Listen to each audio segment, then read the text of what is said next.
कहानी की शुरुआत एक आइलैंड से होती है जहां एक फोटोग्राफर तस्वीरें ले रहा होता है। फोटोग्राफर सबकी तस्वीरें ले रहा था और सब सो रहे थे। आइए जानते हैं कि इस आइलैंड पे 3 दिन पहले क्या हुआ कि सब सो रहे हैं। कोई स्विमिंग पूल में सो गया, कोई बस में सो गया, कोई पेड़ पर तो कोई बाथरूम में सोया रहा। किसी के अंदर किसी भी तरह का कोई भी बदलाव नहीं हुआ था। फर्क सिर्फ इतना था कि अगर उस इंसान को अपनी जगह से हिलाया जाए तो उनका ब्लड प्रेशर अचानक से बढ़ जाता था, इसीलिए जो जहां था उसे वहीं पर छोड़ दिया गया। रिसर्चर, डॉक्टर सभी इस आइलैंड पे आकर चेक करते हैं, लेकिन इन लोगों की बीमारी का कुछ भी पता नहीं चलता। समझ नहीं आ रहा था कि इस आइलैंड पर ऐसा क्या हुआ।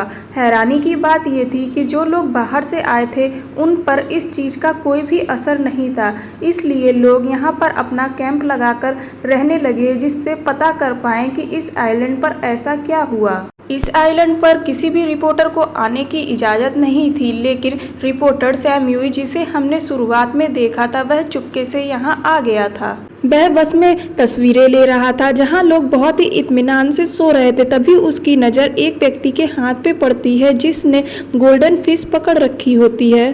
तो सैम ह्यूई उस मछली को अपने साथ ही ले लेता है जिससे उस मछली को अकेलापन न महसूस हो और वह भी उससे बातें कर सके। इस आइलैंड पर पक्षियों और जानवरों को कुछ भी नहीं हुआ था। अब तस्वीरें लेने के बाद सैम ह्यूई एक घर में जाता है जहां एक लड़की सो रही थी जिसका नाम स्टेना था। सैम ह्यूई पहले तो उसे बहुत ध्यान से देखता है और फिर जाकर दूसरे कमरे में सो जाता है। सैम ह्यूई की आंख खुलती है तो वह देखता है कि स्टेला के घर के बाहर 2 रिसर्चर खड़े हैं। जैसा कि इस आइलैंड पर किसी भी रिपोर्टर का आना मना था, अगर उन्हें सैम ह्यूई के बारे में पता चलता तो वह पकड़ लिया जाता। फिर उनके जाने के बाद सैम ह्यूई अपने कमरे में जाकर चुपचाप सो जाता है और वह सपना देखता है। वह सपने में स्टेला को देखता है जो मॉल से कुछ चीजें खरीद रही होती है। वह स्टेला को उसके नाम से बुलाता है तो वह हैरानी से उसे देखने लगती है और उससे पूछती है कि तुम्हें उसका नाम कैसे पता। तभी उसकी आंखें खुल जाती हैं। वह उठता है, देखता है कि सुबह हो गई है। वह फ्रेश होता है और रेडियो सुनता है और स्टेला से बातें करता है। उसके बाद और तस्वीरें लेने के लिए घर से निकल पड़ता है। कुछ घंटों बाद सैमुअल चुपचाप वापस स्टेला के घर वापस लौट आता है। सैमुअल स्टेला के सामान को देख रहा होता है, तभी उसकी नज़र एक डायरी पे पड़ती है जिसे स्टेला रोज लिखती थी। सैमुअल उस डायरी को पढ़ना शुरू कर देता है और धीरे धीरे उसे लगने लगता है कि वह ना जाने कब से स्टेला को जानता है। अब लगभग रोज ही स्टेला सैमुअल के सपने में आकर उससे बातचीत करती थी। सैमुअल उससे पूछता है कि तुम्हें गहरी नींद में कैसा लग रहा है, तो वह कहती है बहुत सुकून महसूस होता है, लेकिन कभी कभी ऐसा लगता है कि जैसे मैं किसी गहराई में गिरती जा रही हूँ। वह बताती है कि वह सबसे आखिर में आकर सोई थी। उसने सबसे पहले अपने पियानो टीचर को सोते हुए देखा था जो पियानो बजाते बजाते एकदम से सो गए। फिर अगले दिन वह घर से बाहर निकलता है और तस्वीरें लेना शुरू करता है। वह तस्वीरें ले ही रहा होता है, तभी उसकी नज़र एक गाड़ी पर पड़ती है जिसमें बहुत सारे बैलून होते हैं। वह उनकी तस्वीर लेता है, तभी वह देखता है कि सामने के बिल्डिंग में 2 रिसर्चर हैं। वह उसे देखते उससे पहले वह छुप जाता है और फिर धीरे धीरे इस बीमारी ने पूरे शहर को अपनी चपेट में ले लिया। सैमुअल वापस घर आ जाता है और वह समझ जाता है कि वह अगर ज़्यादा दिन तक यहाँ रुका तो वह पकड़ा जाएगा, इसलिए वह अपना सामान लेता है और वहाँ से निकल जाता है। वह समुद्र के किनारे पहुँचता है और बहुत देर तक खड़ा होकर सोचता रहता है कि वह जाए या ना जाए, क्योंकि उसका मन स्टेला को छोड़कर जाने का नहीं हो रहा था। और वह तय करता है कि वह वापस जाएगा और वह वापस स्टेला के घर चला जाता है। अब वह जब भी सोता है उसके सपने में स्टेला आती है और वह उससे बातें करती है। एक दिन स्टेला उससे पूछती है कि तुम मुझे सही वजह बताओ कि तुम यहाँ क्यों हो। तो वह बताता है कि वह 1 साल पहले इस आइलैंड पर छुट्टी मनाने के लिए आया था, तो उसने स्टेला को एक ग्रोसरी स्टोर में देखा था और वह उसके पीछे पीछे उसके घर तक आ गया था, लेकिन उसकी हिम्मत नहीं हुई कि वह बात कर सके।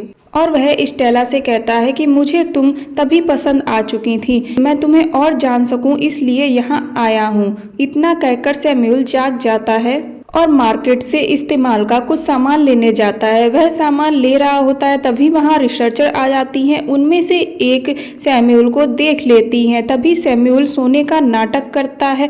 वह रिसर्चर उसे चेक करती है और जो भी सामान लेना होता है लेकर चली जाती है। फिर सैम्यूल वहाँ पर कुछ मस्ती करता है। इसके बाद वह स्टेला के घर वापस आ जाता है। अब उसे स्टेला के सामान में और भी बहुत सारा सामान मिलता है, जिसमें एक टेप रिकॉर्डर होता है जिसमें स्टेला ने अपनी पसंद और नापसंद के बारे में बताया होता है। फिर सैम्यूल को पता चलता है कि स्टेला को बहुत ही अजीब सी चीज़ें पसंद हैं, जैसे कि बिना बालों की बार्बी डॉल, पानी में चलती हुई नाव और टाइपराइटर की आवाज़। अब सैम्यूल वो सारी चीज़ें लाकर स्टेला के घर में रख देता है, जिससे जब वह उठे तो वह उन चीज़ों को देखे तो बहुत खुश हो। और स्टेला ने यह भी बताया था कि उसे समुद्र किनारे लंबी ड्राइव पे जाना भी बहुत पसंद है। यह सब सुनने के बाद सैम्यूल फिर से अपनी सपनों की दुनिया में खो जाता है। वह देखता है कि स्टेला उसके साथ लॉन्ग ड्राइव पे जाने के लिए तैयार है और वह एक सोते हुए आदमी की गाड़ी ले जाने के लिए कहती है। तो सैम्यूल कहता है कि देखो यार, हम चोरी नहीं कर सकते। स्टेला कहती है कि वह चोरी नहीं कर रही है, बल्कि कुछ देर के लिए गाड़ी उधार मांग रही है। फिर वह उस आदमी के घर में जाते हैं और चाबी ले लेते हैं और लॉन्ग ड्राइव पे निकल जाते हैं। और तभी सैम्यूल की नींद टूट जाती है और वह देखता है कि वहाँ दो डॉक्टर स्टेला को देखने के लिए आए हैं। दरअसल ये डॉक्टर ऐसे ही जगह जगह घूमकर लोगों का चेकअप करते थे। डॉक्टर को देख के सैम्यूल अलमारी में छुप जाता है और डॉक्टर स्टेला को चेक करके वहां से निकल जाते हैं। डॉक्टर के जाने के बाद सैम्यूल बाहर आता है और स्टेला का हाथ पकड़कर जमीन पर लेट जाता है। फिर अगले दिन सैम्यूल स्टेला की रिकॉर्डिंग सुनने लगता है और अब वह इसमें स्टेला की नापसंद चीज़ों को सुनता है। इसमें स्टेला ने अपने अकेलेपन के बारे में बात की थी। वह कहती है कि भले ही मैं अकेले रहती हूँ, लेकिन मुझे अकेलापन बिल्कुल भी पसंद नहीं है। इसके बाद सैम्यूल फिर से नींद में चला जाता है और वह कहता है कि मैं जानता हूँ कि तुम्हें अकेला रहना नहीं पसंद है। हर किसी का जिंदगी में कोई ना कोई पार्टनर जरूर होता है और मुझे लगता है कि हो सकता है आने वाले समय में हम मिलकर साथ में रह सकें। उसकी बातें सुनकर स्टेला कहती है कि उसको ऐसा कुछ भी नहीं लग रहा है। यह सुनकर सैम्यूल को एहसास हो जाता है कि वह शायद अपना वक्त यहाँ पे बर्बाद कर रहा है और फिजूल में ही यहाँ रुका हुआ है और वह फिर से एक बार यहाँ से जाने का निर्णय लेता है। लेकिन फिर से सैम्यूल नहीं जा पाता है और वापस आ जाता है और वह स्टेला की मनपसंद चीजें पकाकर खाने लगता है और वह धीरे धीरे अपने सपनों में खो जाता है। और सपनों में फिर उससे स्टेला कहती है कि तुम यहाँ से चले जाओ। जिस स्टेला को तुम टेप रिकॉर्डर और डायरी के द्वारा जानते हो, वह स्टेला निजी जिंदगी में बहुत ही अलग है। सैम्यूल भी सोचने लगता है कि शायद यह सच है। जिस लड़की से वह कभी मिला नहीं, जिसने कभी उससे बात नहीं करी, वह उससे प्यार कैसे करने लगेगी। लेकिन वह सोचता है कि असल में स्टेला के मन में क्या है मैं नहीं जानता। और एक बार फिर सैम्यूल यहाँ से जाने का निर्णय लेता है, लेकिन वह यहाँ से जा ही रहा होता है तभी उसे पता नहीं क्या होता है। उसे अचानक से बहुत ज़्यादा प्यास लगने लगती है। वह चाहे कितना भी पानी पी ले, उसकी प्यास नहीं बुझती है और उसे धीरे धीरे नींद आने लगती है।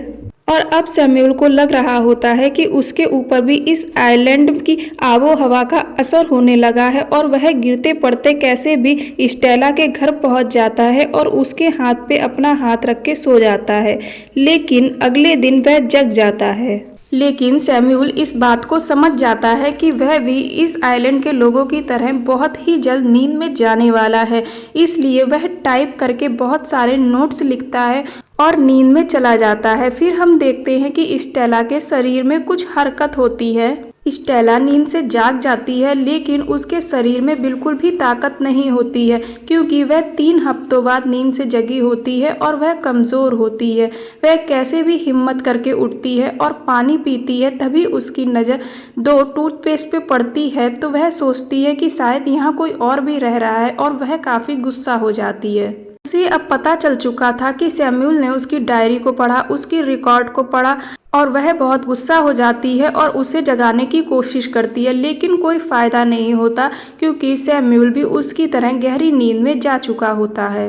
कुछ देर बाद स्टेला की नज़र सैमुअल के लिखे नोट्स पर पड़ती है और वह देखती है कि उसने उसमें सॉरी लिखा है और यह कहा है कि माफ़ कर देना, मैंने तुम्हारे डायरी और रिकॉर्डिंग को सुना, और साथ में यह भी लिखा होता है कि तुम्हारा अकेलापन तभी दूर हो सकता है जब तुम लोगों को अपने तक पहुंचने दोगी। सारी बातें पढ़ने के बाद स्टेला को समझ आ सकता है कि सैमुअल अजनबी होने के बावजूद उसे इतनी अच्छी तरह से समझता है और अब वह भी उसका बहुत अच्छे से ख्याल रखती है। और अब सैमुअल स्टेला के सपने में आकर उससे बातें करता है। स्टेला उसकी पसंद और नापसंद के बारे में उससे जानती है, उससे पूछती है। एक दिन स्टेला जब सोकर उठती है तो वह देखती है कि सैमुअल उस जगह पर नहीं होता है जहाँ वह सोया होता है।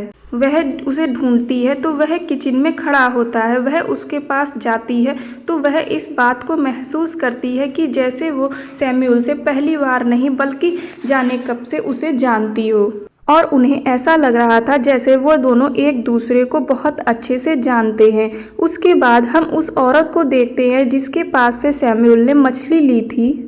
वह औरत भी नींद से जाग चुकी थी। उस औरत ने अब अपने हाथ में 2 मछलियां पकड़ी हुई थी। जाहिर सी बात है कि यह काम सैमुअल का था। कहा जाता है कि अगर किसी चीज़ को कोई इंसान दिल और जान से चाहे तो वह उसे जरूर मिलती है, जैसे सैमुअल और स्टेला। उस आइलैंड का हाल चाहे जैसा भी हो, लेकिन इन दोनों के लिए तो यह एक खूबसूरत हादसा था। और यहीं पर इस खूबसूरत फिल्म की कहानी का खूबसूरत दी एंड हो जाता है। ऐसी और भी फिल्मों की कहानियाँ सुनने के लिए मेरे चैनल को सब्सक्राइब कर दें, वीडियो को लाइक कर दें और ज़्यादा से ज़्यादा शेयर कर दें। धन्यवाद।